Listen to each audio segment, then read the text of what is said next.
Ladies and gentlemen, help me welcome Prateeksh Mehra. Here comes the man. Hi Varun, how are you? Please sit. Come. Prateeksh, I want to know about the young Prateeksh that we do not know of. So while my friends were all pursuing CA and engineering and want to become doctors and things like that, I was one of those kids who was like, hey, you know what, I don't want to study anymore. And I was really interested in doing photography. I told my folks, I said, I want to be a photographer.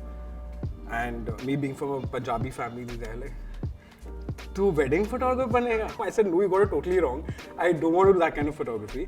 I want to do advertising photography. So they kind of understood it, but obviously it was a very new concept. And that's how the photography journey started actually. You know, but somebody who kind of dabbles the career options between being a photographer, a brewer, a fromager, you know, there is no connect. Do you realize? I think the only connect is I'm just a hands-on guy. I like doing things hands-on.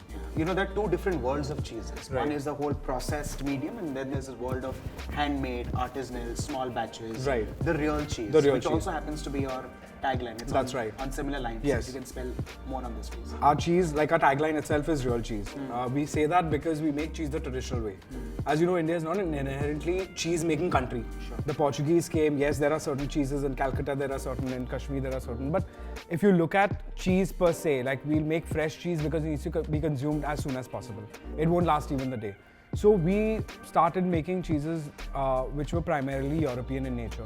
That means they need to be controlled in a particular environment. They need to be made with only certain ingredients. That's your culture, your rennet, your milk, that's it. We don't add any kind of additives to it. We don't do anything to it. The process of making it is a lengthier process. It does go through a gestation period. It goes through a maturation phase. Where we hold the cheese and mature it for 3 months. So it's all added cost to this thing, but that's what gives it its flavor. Sure. You know, that's why you pick that cheese, you spend that kind of money for it, but when you have it with your glass of wine or you put in your dish, that's that umami, that's that flavor that you look for, you know, and that's not going to come with a processed cheese ever. Cheeses are very heavy to consume. Okay. Do you think it's a meal in itself? Because if you have like a whole board with crackers and chips and Right. nuts and your marmalades and chutneys Correct. and you know that whole bouquet coming in together, it's quite filling. Actually, cheese on its own is not. Like if you have a hard cheese, honestly, it's really easy to digest because it goes through that, when it goes through that aging phase, there's a lot of breakdown that happens internally. There's a lot of science that happens. So it's really easy to digest, honestly. But yes, cheese can be a meal on its own, especially if you take a whole wheel of brie. You bake it, you know, have it with just some crackers or a nice Caramelized baguette. onions. Yeah, that's it. You're done. And you're having a very healthy meal. And the main part is that India has a lot of vegetarian population. So they can't get their protein from chicken or fish or whatever else the doctor advises. So there are people who come specifically to us to buy cheeses just so they can substitute their protein and B12 and B6 and you know all these kind of vitamin deficiencies that are. Thing is that people are kind of keeping it as a staple at home as well now. Wow, which is nice. Which is very you know, that good. actually brings me to my next question. Consumer mindset is a very big thing in this country at least. Yeah.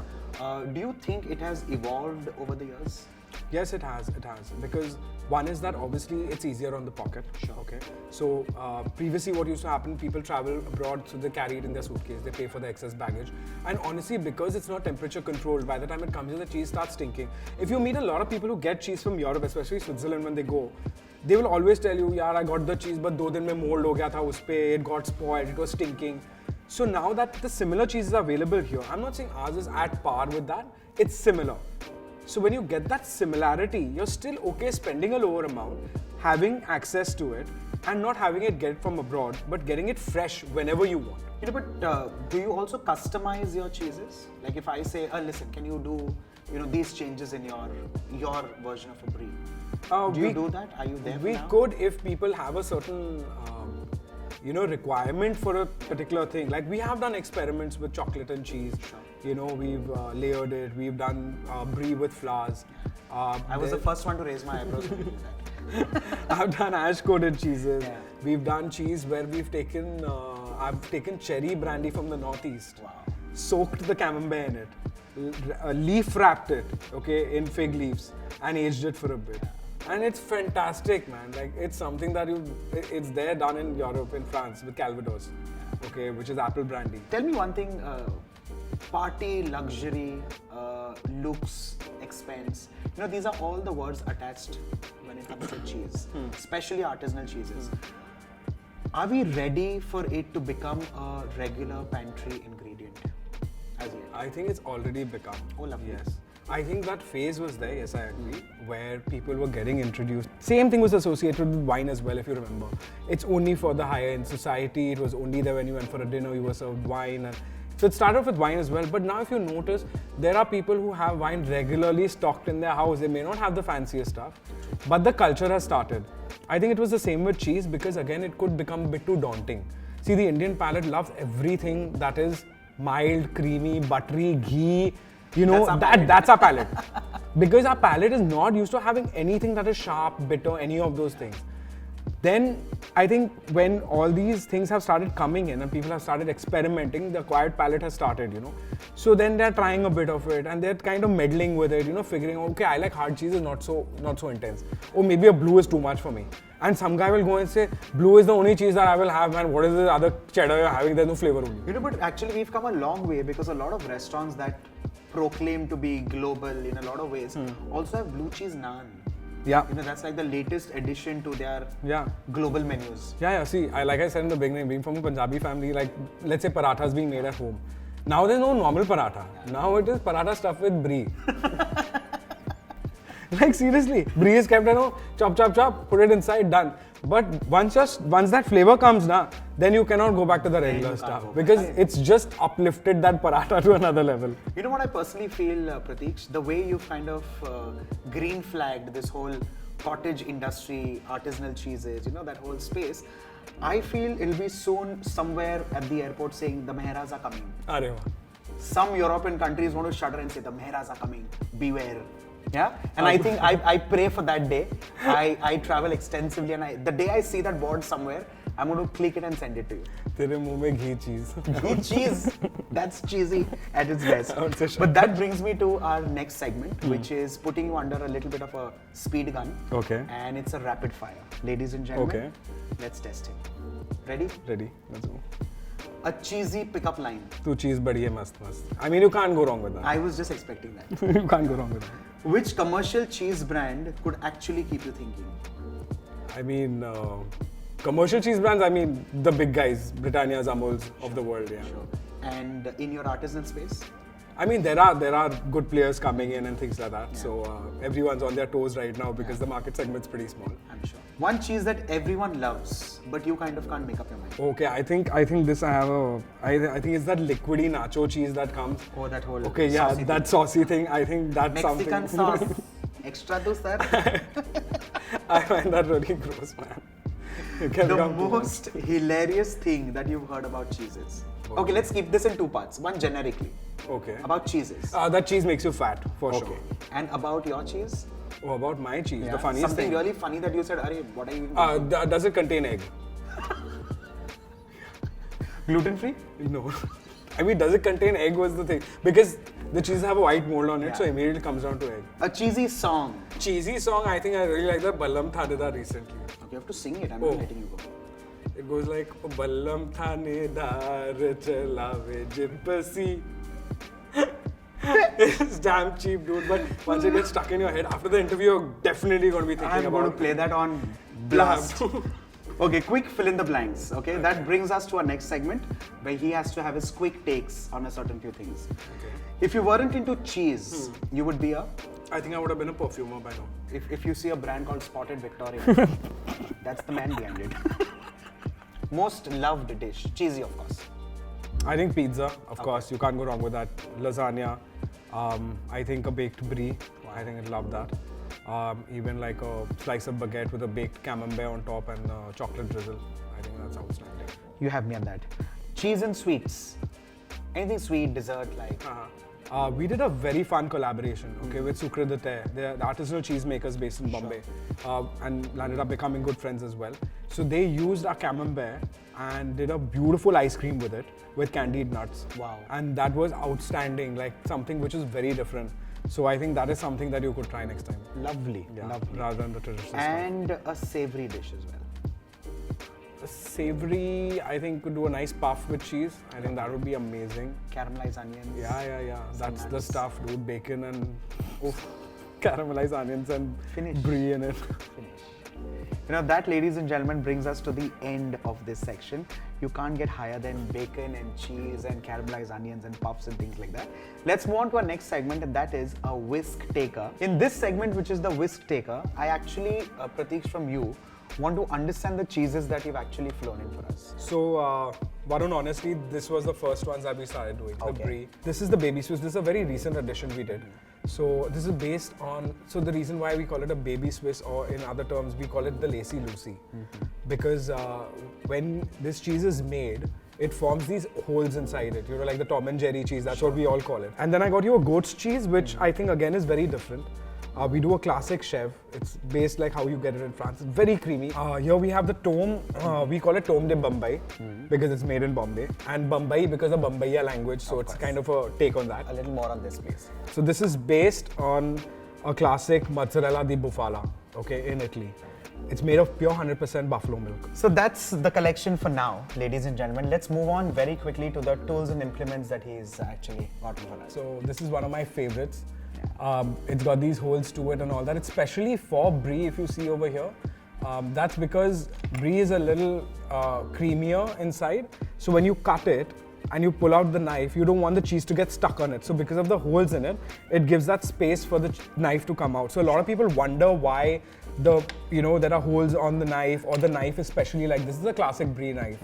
So you just slice it down and you pull it out, the cheese doesn't get stuck to it, and you can go all the way down onto the wheel of the cheese. Then we have a cheese slicer. You can just take it and just slice up your cheeses. You get really fine slices of cheese that you can again use on your hard cheeses. And this is a simple butter knife. This I've got just for sampling the chef. Lovely. So now let's increase the kind of spotlight on him and give him a task. You ready for the task? Yeah. I'll give you a little time to re-prep the table. Okay. And after that, I want you to set a cheese platter under a minute. Ideally, it would take a lot of love and time to set a cheese board. The love for a minute is all I crave. Okay, done. Let me know when to start. You can go ahead.